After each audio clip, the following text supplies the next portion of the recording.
না, এটা দুঃখজনক। আমাদের মিডিয়ার পক্ষ থেকে যেমন আপনারা যে দেখবেন যে আমাদের যেই মুক্তিযোদ্ধা অধ্যাদেশটা হলো সেটা নিয়েও কিন্তু এক ধরনের গুজব চলে এবং এটা মেইন স্ট্রিম মিডিয়া থেকে হচ্ছে, যেটা সবচেয়ে দুঃখজনক। কারণ আমরা সোশ্যাল মিডিয়ায় একটা গুজব ছড়াতেই পারে, কিন্তু সেটা যখন মেইন স্ট্রিম মিডিয়ায় যায় এটা আসলে আমাদের জাতিগতভাবে আমাদের জন্য আমরা পিছিয়ে আছি এবং পরবর্তীতে ফ্যাক্ট চেকের মাধ্যমে সেটা জানতে হয় যে কতটুকু সত্যি।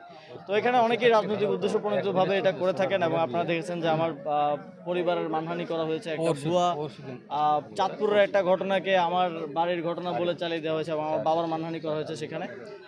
আমরা তথ্য মন্ত্রণালয়ের সাথে কথা বলছি এবং এই বিষয়ে আমরা এগুলো ডকুমেন্টেশন করে রাখছি যে আসলে কোন কোন মিডিয়ায় এই ধরনের নিউজগুলোকে ছড়ানো হয়েছে উদ্দেশ্যপ্রণোদিতভাবে এবং মিসলিডিং শিরোনাম দেওয়া হয়েছে, থাম্বনেল দেওয়া হয়েছে। সেখানে রাষ্ট্রের একজন নাগরিক হিসেবে সরকারের দায়িত্বের জায়গা থেকে না, যে কোনো নাগরিক তার প্রতি যদি অবিচার হয়, মানহানি হয়, অবশ্যই বিচার চাইতে পারে। রাষ্ট্রের একজন নাগরিক হিসেবে আমি যথাযথ আইনগত